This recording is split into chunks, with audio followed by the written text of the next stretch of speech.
সংঘর্ষ আর অবরোধে ক্যাম্পাস পরিণত হয়েছে অস্থিরতার কেন্দ্রবিন্দুতে। শিক্ষার্থীদের মব কালচারে ভেঙে পড়ছে শিক্ষা ব্যবস্থা। পুরশূন্য জোবরাগ্রাম, চট্টগ্রাম বিশ্ববিদ্যালয় ক্যাম্পাস জুড়ে উৎকণ্ঠা। রাজশাহী বিশ্ববিদ্যালয়ে ছাত্রদলের বিক্ষোভ। হলত্যাগের নির্দেশনা প্রত্যাখ্যান করে ৬ দফা ঘোষণা বাকৃবি শিক্ষার্থীদের। বাকৃবি লকডাউন এবং ব্ল্যাকআউটের হুঁশিয়ারি। পিচঢালা সড়ক যেন গ্রামীণ মেঠো পথ। বাগেরহাটের দশানী রামপাল মোংলা সড়কের বেহাল দশা, ভোগান্তিতে এলাকাবাসী। এবং ভৈরবে একসঙ্গে ৩ সন্তানের জন্ম দিলেন নারী, আনন্দে ভাসছে পরিবার। প্রথমবার একসঙ্গে কেক কাটলেন দিনাজপুরের 4 শিশু।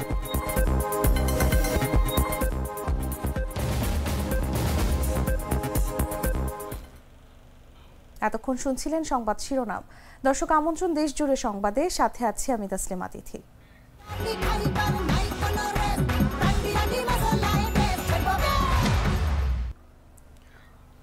চলে যাচ্ছি পুরো খবরে। 2024-এর জুলাইয়ে কোটা সংস্কার আন্দোলনে আওয়ামী সরকারের পতনের পর অন্তর্বর্তী সরকার ক্ষমতায় এলেও গেল 1 বছরে শান্ত হয়নি দেশের শিক্ষাঙ্গন। বরং হতাশা, নিশ্চয়তা আর ক্ষোভে শিক্ষার্থীরা লাগাতার আন্দোলন, সংঘর্ষ আর অবরোধে ক্যাম্পাসগুলোকে পরিণত করেছে অস্থিরতার কেন্দ্রবিন্দুতে। শিক্ষাঙ্গনগুলোতে কেন এমন অস্থিরতা? বিস্তারিত তুষার ইসলামের রিপোর্টে। 2024 সালের জুলাই মাস, সরকারি চাকুরিতে কোটা সংস্কারের দাবিতে টানা 36 দিনের আন্দোলনে পতন ঘটে আওয়ামী সরকারের। অন্তর্বর্তী সরকার ক্ষমতায় এলেও গেল 1 বছরে শান্ত হয়নি দেশের শিক্ষাঙ্গনগুলো। বরং শিক্ষার্থীদের ক্রমবর্ধমান হতাশা আর অনিশ্চয়তায় শিক্ষা প্রতিষ্ঠানগুলো পরিণত হয়েছে সংঘর্ষ, অবরোধ আর আন্দোলনের কেন্দ্রস্থলে।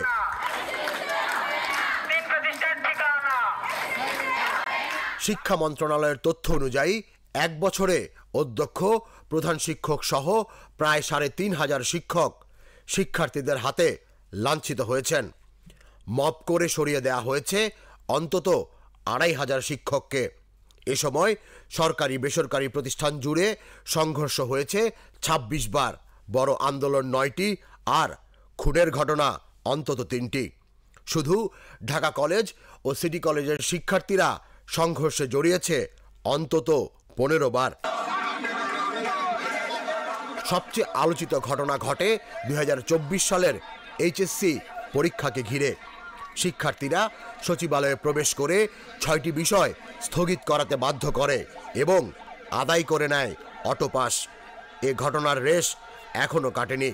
2025 সালেও শিক্ষার্থীরা অটো পাস দাবি করছে, যদিও বর্তমান সরকার তা মেনে নেয়নি। পরিস্থিতি আরও উত্তপ্ত হয় বিশ্ববিদ্যালয়গুলোতে। কুয়েটে শিক্ষার্থী বহিষ্কার ইস্যুতে আন্দোলনে উপাচার্য প্রভিসি অপসারিত হন। বরিশাল বিশ্ববিদ্যালয়ে শিক্ষার্থীদের চাপের মুখে উপাচার্য, প্রভিসি ও ট্রেজারার পদত্যাগ করেন।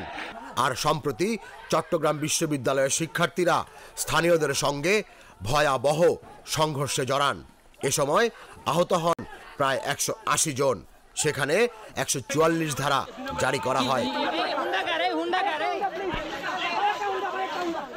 রোববার রাতে স্থানীয়দের সঙ্গে সংঘর্ষে জড়ায় বাংলাদেশ কৃষি বিশ্ববিদ্যালয়ের শিক্ষার্থীরা।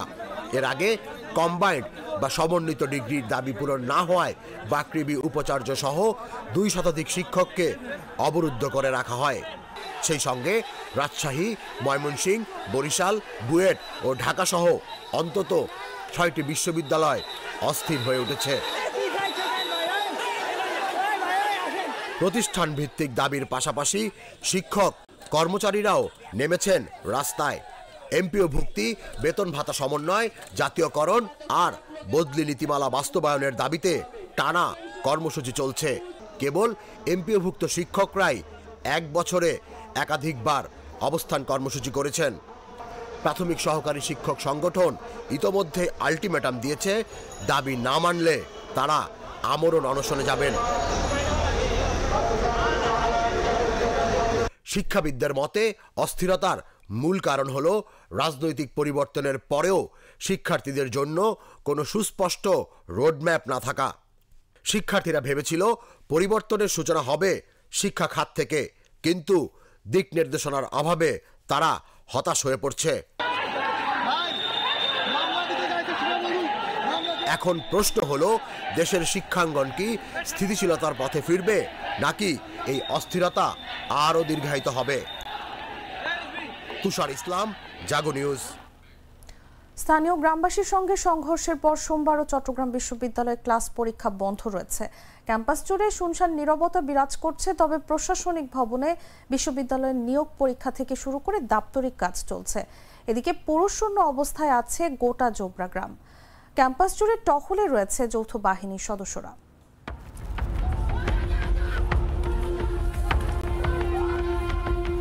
রোববার চট্টগ্রাম বিশ্ববিদ্যালয়ের শিক্ষার্থীদের সঙ্গে স্থানীয়দের সংঘর্ষের ঘটনায় এখনও ক্যাম্পাস জুড়ে থমথমে পরিবেশ বিরাজ করছে। ২ নং গেট এলাকায় বেশিরভাগ দোকানপাট বন্ধ রয়েছে। বিশ্ববিদ্যালয়ে ও আশপাশের এলাকায় সোমবার রাত ১২টা পর্যন্ত জারি রয়েছে ১৪৪ ধারা। সোমবার সকালে সরেজমিনে দেখা যায় জোবরা গ্রামের মানুষজন বাইরে বের হচ্ছেন না। পুরুষশূন্য অবস্থায় আছে গোটা জোবরা গ্রাম। ক্যাম্পাস জুড়ে টহলে রয়েছে যৌথ বাহিনীর সদস্যরা। উৎকণ্ঠায় ক্যাম্পাস ছাড়তে দেখা গেছে কিছু শিক্ষার্থীকে।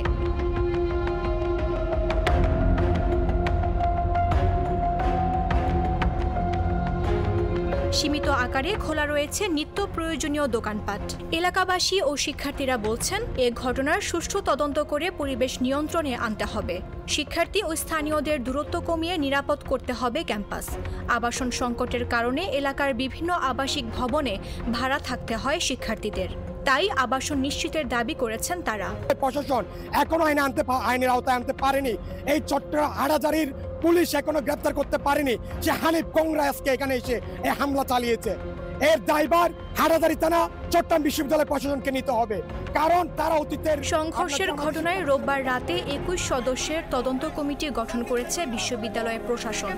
আজ বন্ধ রয়েছে বিশ্ববিদ্যালয়।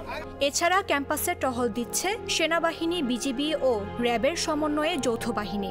আজ রাত ১২টা পর্যন্ত উপজেলা প্রশাসন ঘোষিত ১৪৪ ধারা জারি থাকবে। বিশ্ববিদ্যালয়ের আশপাশে কোনো ধরনের সভা সমাবেশ কিংবা বিক্ষোভ করা যাবে না।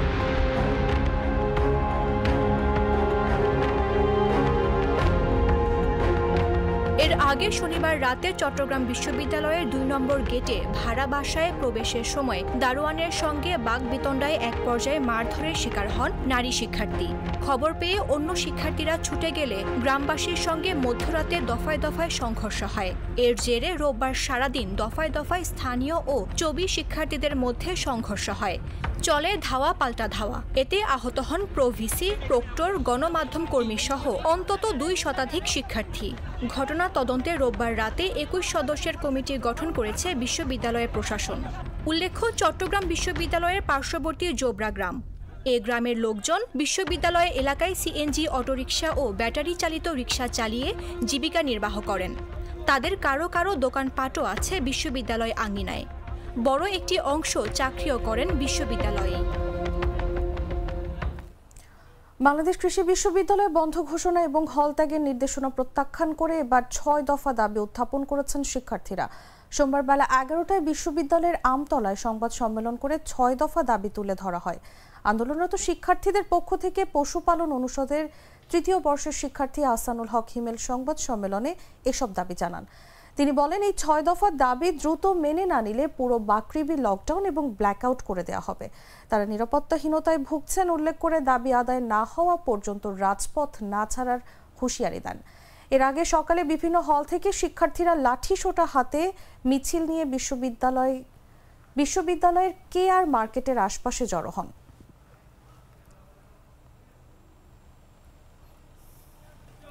বাংলাদেশ কৃষি বিশ্ববিদ্যালয়ের সকলকে নিয়ে শিক্ষার্থীদের দাবি যে ৬ দফা, আমি এখন সেটি উত্থাপন করছি। দাবি ১, অবৈধভাবে হল ভ্যাকেন্টের নির্দেশনা দুপুর ২টার মধ্যে প্রত্যাহার করে আদেশ তুলে নিতে হবে। হলগুলোতে চলমান সব ধরনের সুবিধা নিরবিচ্ছিন্ন রাখতে হবে। এই প্রশাসন শিক্ষার্থীদের নিরাপত্তা দিতে ব্যর্থ হয় বিশ্ববিদ্যালয় শিক্ষার্থীদের উপর শিক্ষকদের মদদে বহিরাগতদের দিয়ে হামলার দায়ে প্রক্টোরিয়াল বডিকে ২৪ ঘন্টার মধ্যে পদত্যাগ করতে হবে। বহিরাগত সন্ত্রাসীদের দ্বারা ককটেল বিস্ফোরণ, লাইব্রেরি স্থাপনা ভাঙচুর এবং দেশীয় অস্ত্র দ্বারা শিক্ষার্থীদের উপর বর্বরচিত হামলা এবং নারী শিক্ষার্থীদের হেনস্থার ঘটনার জন্য উপাচার্যকে প্রকাশ্যে ক্ষমা চাইতে হবে। 5, হামলার সাথে জড়িত শিক্ষকবৃন্দ, কৃষি অনুষদের আসাদুজ্জামান সরকার স্যার, তোফাজ্জল স্যার, শরীফ আর রাফি স্যার, কামরুজ্জামান স্যার, পশুপালন অনুষদের বজলুর রহমান মোল্লা স্যার, জেনেটিক্সের মুনির স্যার, জেডি সায়েন্স বিভাগের আশিকুর রহমান স্যার এবং বহিরাগতদের সন্ত্রাসীদের দৃষ্টান্তমূলক শাস্তির ব্যবস্থা করতে হবে। গত 1 মাস ধরে চলমান এনিম্যাল হাজবেন্ড্রি এবং ভেটেরিনারি শিক্ষার্থীদের যে একক কম্বাইন্ড ডিগ্রির দাবিতে আমরা আন্দোলন করে আসছি, সেই একক কম্বাইন্ড ডিগ্রি অনতিবিলম্বে প্রদান করতে হবে। 3টি ভিন্ন ডিগ্রি কোনোভাবেই গ্রহণযোগ্য নয়। এখানে আজকে ঘোষণা দিচ্ছি, আমাদের এই 6 দফা দাবি যতক্ষণ না পর্যন্ত প্রশাসন কর্তৃক গৃহীত হবে, তারা যথাযথ ব্যবস্থা না নেবে, আমরা আমাদের কর্মসূচি কঠোর থেকে কঠোরতর কর্মসূচি গ্রহণ করব। রাজশাহী বিশ্ববিদ্যালয় কেন্দ্রীয় ছাত্র সংসদ নির্বাচনে প্রথম বর্ষের নবীন শিক্ষার্থীদের অন্তর্ভুক্তির দাবিতে বিক্ষোভ করেছেন বিশ্ববিদ্যালয়ের শাখা ছাত্রদলের নেতাকর্মীরা। সোমবার দুপুর 12:30টায় বিশ্ববিদ্যালয়ের প্রশাসন ভবনের প্রধান ফটক অবরোধ করে এই বিক্ষোভ করেন তারা। এ সময় বিভিন্ন স্লোগান দেন তারা। নেতারা বলেন, 2024-25 শিক্ষাবর্ষের নবীন শিক্ষার্থীদের রাকসুতে ভোটাধিকার নিশ্চিত করতে হবে। এটি তাদের গণতান্ত্রিক অধিকার, আর এই অধিকার থেকে কাউকে বঞ্চিত করার ক্ষমতা কারণেই। একই সঙ্গে নারী শিক্ষার্থীদের হেনস্থা ও পরিকল্পিতভাবে মব সৃষ্টি করে শিক্ষাঙ্গনের পরিবেশ নষ্টের যে কোনো অপচেষ্টা ঐক্যবদ্ধভাবে প্রতিহত করা হবে বলেও জানান তারা।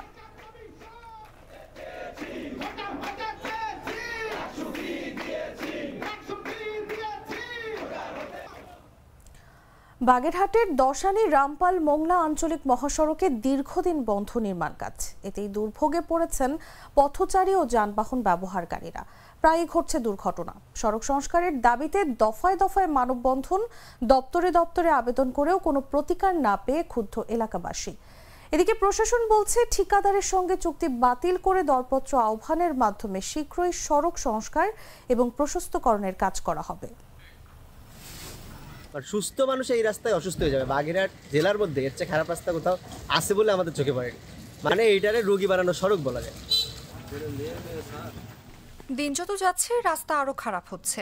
কখনো ট্রাক উল্টে পড়ে, কখনো আবার ইজি বাইকের চাকা ভেঙে যায়। মাঝে মাঝে ইচ্ছে হয় বাড়িঘর বিক্রি করে অন্য কোথাও চলে যেতে। ক্ষোভ নিয়ে কথাগুলো বলছিলেন বাগেরহাটের সদর উপজেলার মির্জাপুর গ্রামের বাসিন্দা ফয়সাল শেখ। অন্তত 5-7 বছর ধরে মানুষের দুর্ভোগের কোনো শেষ নেই। বৃষ্টি হলে এই যে একটু বৃষ্টি চাপে দেখেন সব জায়গায় কাদা পানি জমে গেছে। আবার ধুলার সময় চারিদিকে ধুলা হয়। আর ভাঙা এত ঝাঁকি, সুস্থ মানুষ এই রাস্তায় অসুস্থ হয়ে যাবে। বাগেরহাট জেলার মধ্যে এর চেয়ে খারাপ রাস্তা কোথাও আছে বলে আমাদের চোখে পড়ে। মানে এইটারে রোগী বানানো সড়ক বলা যায়। বাগেরহাট জেলার দাসানী রামপাল মোংলা আঞ্চলিক মহাসড়ক ব্যবহারকারীদের দুর্ভোগ অসহনীয় পর্যায়ে পৌঁছেছে। দীর্ঘদিন ধরে নির্মাণ কাজ বন্ধ থাকায় সড়কটিতে ছোট বড় খানাখন্দ, ব্রিজ ও কালভার্ট নির্মাণের জন্য খোঁড়াখুড়ি, বৃষ্টির দিনে কাদা ও রাস্তার দেবে ভারী যানবাহন আটকে যাওয়ায় প্রায়ই ঘটছে দুর্ঘটনা। এই যে রাস্তা আমাদের এই জায়গায় যে অনেকদিন ধরে নির্মিত অবস্থায় পড়ে রয়েছে, কাজ চলে, মাঝে মাঝে হয় আবার বন্ধ থাকে। এই যে অর্ধনির্মিত কালভার্ট, এর জন্য প্রায় এই জায়গায় অ্যাক্সিডেন্ট হয়। এই জায়গায় অটো গাড়ি এসে পড়ে, মোটরসাইকেল পড়ে। কিছুদিন আগে একটা মোটরসাইকেল পড়ছিল এই জায়গায়। আর এই যে রাস্তার যে অবস্থা, আপনার বৃষ্টি হইলে কাদা বর্ষায় মানুষজন চলাফেরা করতে পারে না, মোটরসাইকেল পড়ে, গাড়ি ঘোড়া পড়ে। রাস্তায় দেখে মনে হয় নদীর ভিতরে আছে, এরকম একটা অবস্থা। সড়ক সংস্কারের দাবিতে দফায় দফায় মানববন্ধন, দপ্তরে দপ্তরে আবেদন করেও কোনো প্রতিকার না পেয়ে ক্ষুব্ধ এলাকাবাসী। দীর্ঘদিন ধরে মানুষ যে জনভোগান্তি, আজকে এই মির্জাপুর প্রাইমারি স্কুলের পাশে একটা ট্রাক 10 চাকার, এই যে অবস্থা এখন এরকম চলতে থাকলে মানুষের দুর্ভোগের শেষ থাকবে। আমি প্রশাসন তথা সরকার দৃষ্টি আকর্ষণ করছি, এই রাস্তা অনতিবিলম্বে চলমান কাজ কেন বন্ধ হলো, কি জন্য কাজটা বন্ধ রয়েছে, সংশ্লিষ্ট ঠিকাদার প্রতিষ্ঠান মাহবুব ব্রাদার্স এর সঙ্গে যোগাযোগ করে অচিরেই এই রাস্তার যেন কাজ দ্রুত নিষ্পত্তি হয়। এ বিষয়ে বাগেরহাট সড়ক ও জনপথ বিভাগের নির্বাহী প্রকৌশলী দায় চাপান ঠিকাদারি প্রতিষ্ঠান মাহবুব ব্রাদার্সের উপর।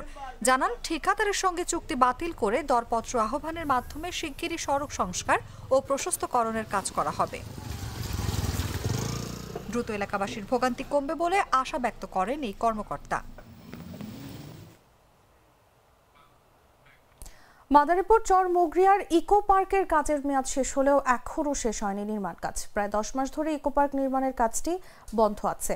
এতে কোটি কোটি টাকা ব্যয়ে নির্মাণ করা বিভিন্ন স্থাপনা ক্ষতিগ্রস্ত সহ অনেক কিছু চুরিও হয়ে যাচ্ছে।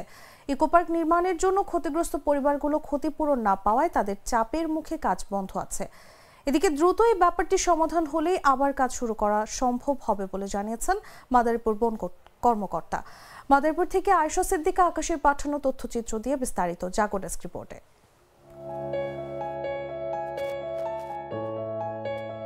ভেতরে ঢুকতেই চোখে পড়ে ঘাট বাঁধানো বিশাল বড় পুকুর, 4টি picnic spot, orchid house, children corner সহ নানা স্থাপনা। যে কেউ গেলে ইকো পার্কটির সৌন্দর্যে মুগ্ধ হবেন, কিন্তু এটি পড়ে আছে এখন অবহেলায়। মেয়াদ শেষ হলেও এখনও নির্মাণ কাজ শেষ হয়নি মাদারীপুর চর মুগরিয়ার ইকো পার্কের। ইকো পার্ক নির্মাণের জন্য ক্ষতিগ্রস্ত পরিবারগুলোর ক্ষতিপূরণ না পাওয়ায় তাদের চাপের মুখে প্রায় 10 মাস ধরে বন্ধ আছে নির্মাণ কাজ। এতে কোটি কোটি টাকা ব্যয়ে নির্মাণ করা বিভিন্ন স্থাপনা ক্ষতিগ্রস্ত সহ অনেক কিছু চুরিও হয়ে যাচ্ছে। নয়াচর এলাকার 24টি পরিবার ইকো পার্ক নির্মাণের জন্য ক্ষতিগ্রস্ত হলেও ক্ষতিপূরণের টাকা পেয়েছে মাত্র একটি পরিবার। তারা বলছেন আগে তাদের ক্ষতিপূরণ দিতে হবে। স্থানীয়রা বলেন ইকো পার্কটি অনেক সুন্দর হয়েছে, কিন্তু কাজ শেষ হয়নি। এটি হলে একটি পর্যটন কেন্দ্র হিসেবে পরিচিত হবে, ফলে ব্যবসা বাণিজ্যের প্রসারও ঘটবে। সংস্কার এই জিনিসটা সৌন্দর্য হারিয়ে ফেলতেছে। যত তাড়াতাড়ি শীঘ্রই এটা আরো সাজানো গোছানো হয়, তাহলে আমরা পরিবার নিয়ে আর ঘুরতে আসতে পারি। পরিবার নিয়ে এখানে ঘুরতে আসছি। জায়গাটা খুব ভালো, দেখতে অনেক সুন্দর, কিন্তু অসম্পূর্ণ রয়েছে। এটা পরিপূর্ণ হলে আসলে অনেক ভালো হয়। এদিকে দ্রুত এই ব্যাপারটি সমাধান হলেই আবার কাজ শুরু করা সম্ভব হবে বলে জানিয়েছেন মাদারীপুর বন কর্মকর্তা। এ ব্যাপারে সংশ্লিষ্ট মন্ত্রণালয় থেকে একটি তদন্ত কমিটি করা হয়েছে বলেও জানান তিনি। এখানে কিছু লোক 24টা পরিবারের জায়গা আছে, জায়গার ক্ষতিপূরণ বাবদ যে টাকাটা আমরা ডিসির অ্যাকাউন্টে দিয়েছিলাম, সেই টাকাটা ক্ষতিপূরণ তারা না পাওয়ার কারণে ওই ক্ষতিপূরণবাসী আমাদের ওইখানে কাজ করা বিভিন্ন সময় বাধা সৃষ্টি করে। তাদের অনেক বোঝার সময় আমরা কাজ করা 80% শেষ করেছি। লাস্ট পর্যায়ে এসে তারা কোনো টাকা কাজ করতে দেয় না, বিধায় প্রজেক্টের কাজ এখন বন্ধ আছে। আর এই প্রজেক্টের বিষয়ে একটা তদন্ত কমিটি হয়েছে। পরবর্তীতে কমিটি এসে এখানে তদন্ত করে একটা সিদ্ধান্ত দিবে যে প্রজেক্টের কাজ কিভাবে চলবে। দীর্ঘদিন কাজ বন্ধ থাকায় ইকো পার্কের ইট, বালু, রড সহ নানা জিনিসপত্র চুরি হয়ে গেছে। এছাড়াও অনেক নির্মাণাধীন স্থাপনা নষ্ট হয়ে যাচ্ছে। দ্রুত কাজ শেষ করার দাবি মাদারীপুরের সচেতন মহলের। মামদুহা রাইসা, জাগো নিউজ। গ্লিটারের টুইন লেমন ও অ্যান্টিব্যাকটেরিয়াল ফর্মুলা বাসনকে চকচকে জীবাণুমুক্ত করে আমাদের দেয় গ্লিটার গ্যারান্টি। কিশোরগঞ্জের ভৈরবে একসঙ্গে 2 ছেলে সন্তান ও একটি কন্যা সন্তান জন্ম দিয়েছেন জোনাকি বেগম নামের এক নারী। বিরলে ঘটনাকে ঘিরে এলাকায় ব্যাপক চাঞ্চল্যের সৃষ্টি হয়েছে। রোববার সন্ধ্যা 6:30টার দিকে ভৈরব শহরের ডাক্তার ইসরাত জাহান স্পেশালিস্ট হাসপাতালে সফল অস্ত্রোপচারের মাধ্যমে 3 নবজাতকের জন্ম হয়। হাসপাতাল কর্তৃপক্ষ জানিয়েছে মা ও 3 সন্তানই সুস্থ আছেন। এই 3টি শিশু জোনাকি বেগম ও সৌদি আরব প্রবাসী সোহাগ মিয়া দম্পতির প্রথম সন্তান। এ ঘটনায় আনন্দে ভাসছে তাদের পরিবার। রুবিয়া খাতুন, কালিকাত সরকারি প্রাথমিক বিদ্যালয়। তো যা আমাদের অত্যন্ত খুশি সংবাদ যে ও আমার বাস্তি হয়। আল্লাহর অশেষ মেহেরবান। আল্লাহ তাআলা ওকে একটি কন্যা সন্তান এবং 2টি পুত্র সন্তান দান করেছে। আমার বাস্তি বিয়ে হয়েছে প্রায় 1.5 বছরের মতো। 1.5 বছর পরে আমার বাস্তি জামাই চলে গেছে, প্রায় 8 মাসের মতো হয়েছে। সৌদি প্রবাসী ছেলে, 2টা ছেলে, একটা মেয়ে হয়েছে। ওনার সৌদিটাতে আমরা খুব আনন্দ। যদি কারো একসাথে 3 বাচ্চা হয় তো আমরা এটাকে ট্রিপলেট বলি। যেরকম 2 বাচ্চা হইলে আমরা টুইন বলি, তো 3 বাচ্চা হইলে এটাকে আমরা ট্রিপলেট বলি। তো এটা ট্রিপলেট প্রেগন্যান্সি ছিল। তো আপনারা অনেকেই জানেন যে ট্রিপলেট প্রেগন্যান্সি মানে বাচ্চা যত বেশি থাকে গর্ভগুলো তত বেশি। Treat chocolate, treat moment, sweet moment. দিনাজপুরে একসঙ্গে জন্ম হওয়া 4 সন্তানের জন্মদিন পালন করেছেন মৌসুমী বেগম ও শরীফুল ইসলাম। রোববার প্রথমবার একসঙ্গে জন্মদিনের কেক কাটল তারা। অর্থের অভাবে আগের 2 জন্মদিনে নতুন জামা দিতে না পারলেও এবার সন্তানদের জন্য কিনেছেন নতুন পোশাক। ঘরোয়া পরিবেশে আনন্দ ভাগাভাগি করেছে পরিবারটি। 2022 সালের 31 আগস্ট দিনাজপুরের মেডিকেল কলেজ হাসপাতালে একসঙ্গে 4 সন্তানের জন্ম দেন মৌসুমী বেগম। দেখতে দেখতে 3 বছর পূর্ণ করে 4 বছরে পা রাখল তারা।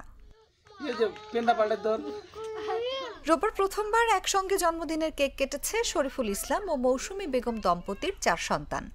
অর্থের অভাবে 2টি জন্মদিনে সন্তানদের নতুন জামা দিতে না পারলেও এবার জন্মদিনে সন্তানদের জন্য নতুন জামা কিনেছেন। ঘরোয়া পরিবেশে করেছেন জন্মদিন পালন। দিনাজপুরের বিরল উপজেলায় ভান্ডারা ইউনিয়নের ভান্ডারা সরকারপাড়া গ্রামের বাসিন্দা শরীফুল ইসলাম ও মৌসুমী বেগম। বিয়ের 10 বছর পর তাদের ঘর আলো করে আসে 3 ছেলে ও 1 মেয়ে। সেই থেকে সন্তানদের ভরণ পোষণে হিমশিম খাচ্ছেন দরিদ্র বাবা মা। তবে ভালোবাসার কমতি নেই তাদের ঘরে। ওদের 3 বছর হয়, 4 বছরে 31 তারিখে হলে ওদের 3 বছর পূরণ হবে, 4 বছরে পড়বে। ওরা যখন ছোট ছিল তখন আমরা খুব টেনশনে ছিলাম যে বাচ্চাগুলো কিভাবে মানুষ করব, কিভাবে লালন পালন করব। আল্লাহর রহমতে সবার দোয়াতে বাচ্চাগুলো এখন আস্তে আস্তে একটু করে বড় হয়ে গেছে। ওদের এখন 3 বছর চলতেছে। মানুষের সহযোগিতা করছে, অনেক সহযোগিতা না করলে মনে হয় বাচ্চাগুলো আমরা মানুষ করতে পারতাম না। সংসারে একাই উপার্জন করেন শরীফুল ইসলাম। সন্তানদের দেখাশোনা করতে গিয়ে কাজে যাওয়াও প্রায় বন্ধ থাকে তার। তবে খবর দেখে অনেকে দেশ বিদেশ থেকে সহযোগিতার হাত বাড়িয়েছেন। সন্তানরা সুস্থ আছে, এটাই তার সবচেয়ে বড় পাওয়া। তবে পড়ালেখার খরচ কিভাবে যোগাবেন তা নিয়ে এখনই চিন্তা হয় তার। সামনে 31 তারিখে 3 বছর পূর্ণ হয়ে 4 বছর পড়বে, তো হইলেও অনেক শান্তিতে আছে। আস্তে আস্তে আল্লাহর রহমত, আল্লাহ পার করাচ্ছে। কষ্ট হইলেও অনেকটা আল্লাহর রহমত এখন সাবেক আসে গেছে। ওরা বড় হচ্ছে, আল্লাহর রহমত দিনকাল ভালো যাচ্ছে। 4 শিশুর দুষ্টুমিতে দিনভর মেতে থাকে পুরো গ্রাম। দেশ বিদেশের মানুষের এবং বিভিন্ন প্রতিষ্ঠানের সহযোগিতায় অভাবের মধ্যেও সুখেই বেড়ে উঠছে তারা। অনুভা বিশ্বাস, জাগো নিউজ। দর্শক, সংবাদ শেষ করার আগে শিরোনামগুলো জানিয়ে দিচ্ছি আরো একবার। সংঘর্ষ আর অবরোধে ক্যাম্পাস পরিণত হয়েছে অস্থিরতার কেন্দ্রবিন্দুতে। শিক্ষার্থীদের মব কালচারে ভেঙে পড়ছে শিক্ষা ব্যবস্থা। পুরুষশূন্য জোবরা গ্রাম, চট্টগ্রাম বিশ্ববিদ্যালয় ক্যাম্পাস জুড়ে উৎকণ্ঠা। রাজশাহী বিশ্ববিদ্যালয়ের ছাত্র দলের বিক্ষোভ।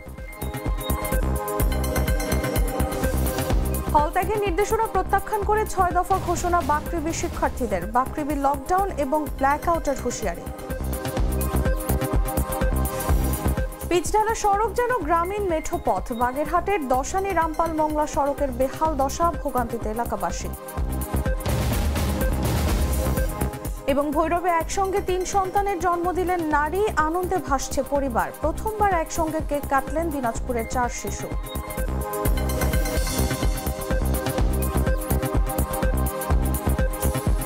দর্শক, এই ছিল দেশ জুড়ে সংবাদে। এরপর দেখবেন সন্ধ্যা 7টার নিউজ। প্রতি মুহূর্তে সর্বশেষ খবর জানতে ভিজিট করুন jagonews24.com। ফলো করুন আমাদের ভেরিফাইড ফেসবুক পেজ এবং সাবস্ক্রাইব করুন জাগো নিউজের ইউটিউব চ্যানেল। ধন্যবাদ সবাইকে।